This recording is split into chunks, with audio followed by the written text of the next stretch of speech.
Zdaliście prawo jazdy, jesteście w takiej sytuacji jak ja. Macie kategorię A i zastanawiacie się, co wybrać. Po głowie być może chodzi wam Benelli TRK 502, zwykły bądź Sixem, Honda Varadero, czy może nie wiem, Suzuki V-Storm 650 lub 1000. Ja w dzisiejszym materiale postaram się przybliżyć właśnie taką sytuację, bo dokładnie jeszcze paręnaście dni temu stałem przed identycznym dylematem jak i ty. No to zaczynamy. A w międzyczasie, jako że przyszło mi parę gadżetów z AliExpress, ja sobie będę montował te duperele, a wam co nieco poopowiadam w międzyczasie o dylematach, przed jakimi ja stałem, a których no nie potrafiłem znaleźć na nie odpowiedzi, tak, w sieci. Zrobiłem tam jakiś research, ale każdy, że tak powiem, koloryzował, masę jakichś tam materiałów sponsorowanych i tak dalej, i tak dalej. Także tak, w pierwszej kolejności najbardziej, nie będę tego ukrywał, spodobał mi się włoski Chińczyk, mianowicie Benelli TRK 502. Kochani, najpierw nie miałem prawa jazdy, jeździłem, oglądałem, przysiadałem się, siedziało, bo nie jeździło jeszcze wtedy, mi się na nim idealnie. Ja mam 187 cm wzrostu, około 90 kg wagi i słuchajcie, siedziało mi się naprawdę perfekcyjnie. Podobała mi się bryła tego motocykla. To, że mogłem mieć ten motocykl tak naprawdę nowy z salonu, ewentualnie roczny, jakiś tam dwuletni w bardzo dobrych pieniądzach. Oczywiście tak, liczne opinie, nie kupuj, bo to Chińczyk, będzie się psuł, będziesz jeździł po serwisach. Wydaje mi się, że to taka trochę gówno prawda, bo we Włoszech jeździ ich masakrycznie dużo, w Polsce bardzo dużo. Rozumiem, że dealerzy, że tak powiem, sprzedają te motocykle, ale już niekoniecznie później dbają o ich serwis. Także niekiedy zostajecie po prostu z tym sami, aczkolwiek no nie dzieje się z tym motocyklem nic poważnego. Ale w końcu tak zdałem to prawo jazdy, no i co, umówiłem się w Kawasaki w Chorzowie, oni mieli właśnie Benelli TRK 502 z X-em, bardzo się ucieszyłem, bo to był ten wyższy model. Umówiłem się na jazdę testową, wziąłem sobie ten motocykl dzięki uprzejmości na godzinkę i co? I powiem wam tylko tyle, że jeździło mi się bardzo, bardzo fajnie. Ale kurde, zacząłem się zastanawiać. Tydzień temu zrobiłem prawo jazdy, po tygodniu od zdanego egzaminu siedzę na motocyklu i mi czegoś w nim brakuje. Brakowało mi w nim naprawdę mocy w porównaniu do Gladiusa, na którym uczyłem się do tego egzaminu. No to jest jakiś, że tak powiem, muł, tak? Tu nie ma się co czarować. Ten motocykl to jest... Ja bym go porównał do takiej mojej przygody z Junakiem 125, gdzie kupiłem, było wszystko fajnie, cacy pięknie. Po 3 miesiącach tak naprawdę stwierdziłem, że tym się nie da jeździć, bo nawet ciężarówki mnie wyprzedzają. I podejrzewam, że dokładnie tak by się skończyło z tym motocyklem po jego zakupie. Dodatkowo to, co mnie zaniepokoiło, to to, że dostałem tak naprawdę no praktycznie nowy motocykl. On tam miał może, nie wiem, z 4005 może przebiegu. Natomiast hamulec tylny w tym motocyklu praktycznie nie istniał. I no nie wiem, oprócz tego, że jeździło się przyjemnie wchodził w zakręty, pomijam w ogóle fakt, że on naprawdę się rozpędza bardzo, bardzo powoli. Jak komuś to nie przeszkadza, to jak najbardziej polecam. Natomiast ja ten temat odpuściłem, bo nie chciałem znowu wymieniać motocykla po 3-4 miesiącach, czy tam po pół roku.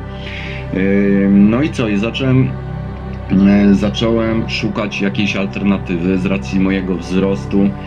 Skłoniłem się do tego, żeby to był raczej duży, turystyczny motocykl. I tak, siedziałem sobie na Varadero 1000. Troszkę mnie przeraził ten motocykl wielkością swoją, nie tyle wagą, co po prostu gabarytami.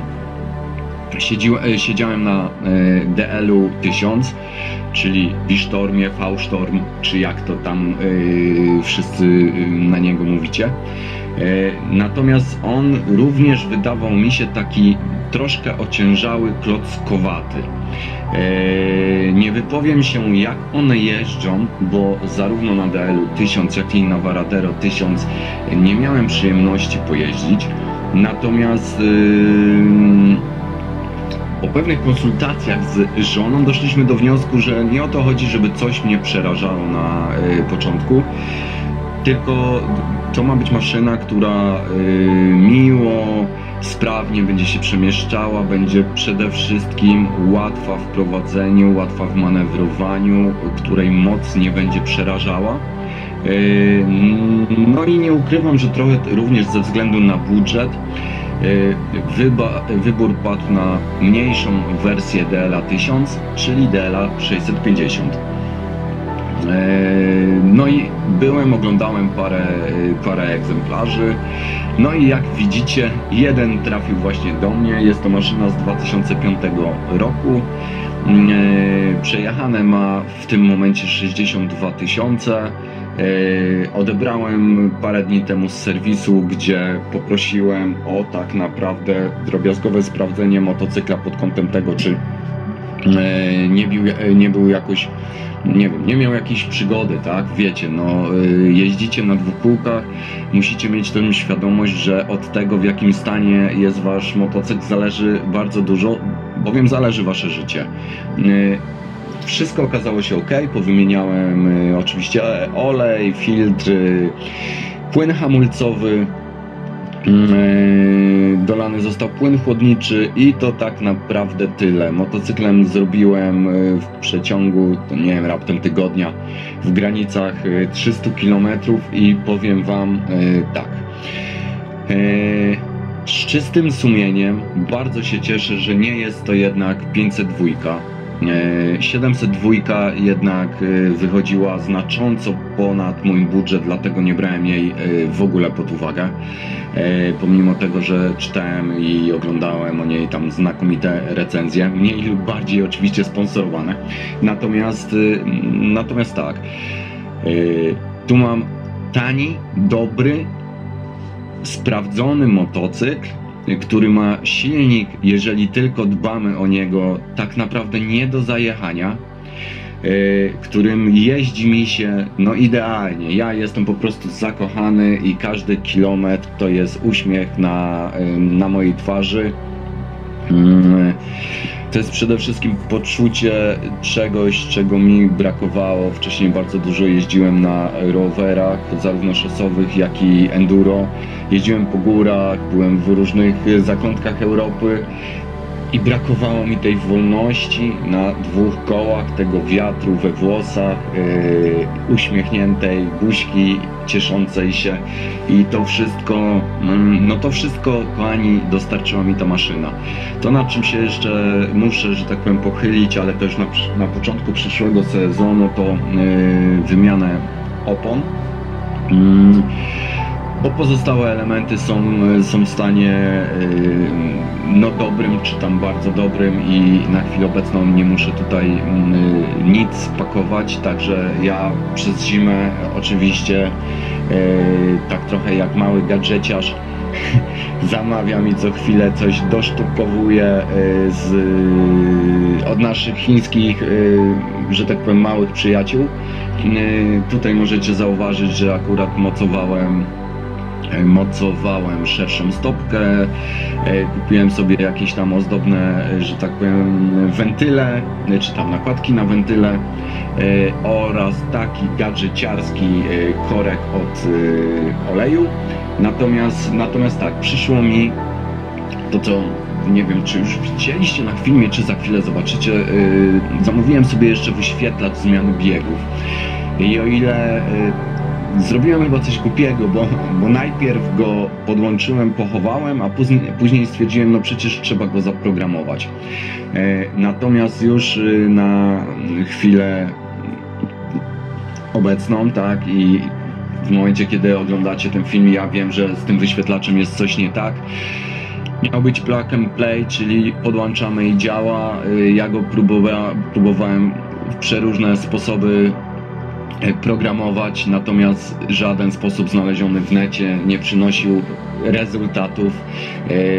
Wyświetlacz nie chce przejść w tryb learning no i mam problem, także gdzieś tam filmik również przy okazji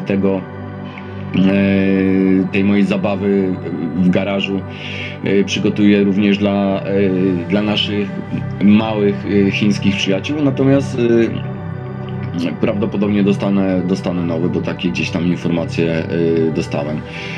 Ale podsumowując, bo to jest pierwszy materiał, widzicie, garaż, że tak powiem, w rozsypce. Ja się tylko modliłem, żeby ten motocykl się tam zmieścił, natomiast powoli, małymi kroczkami na wiosnę zamierzam zrobić tutaj taki mniejszy bądź trochę większy remont. No i co? I planuję traski, tak? Pierwsza dłuższa na pewno będzie wokół Tatr, a później być może coś innego. Mam nadzieję, że choć troszkę pomogłem Ci w dokonaniu Twojego wyboru. Jeśli macie jakieś sugestie, bo to jest prowizorka na maksa ten film, wybaczcie w ogóle.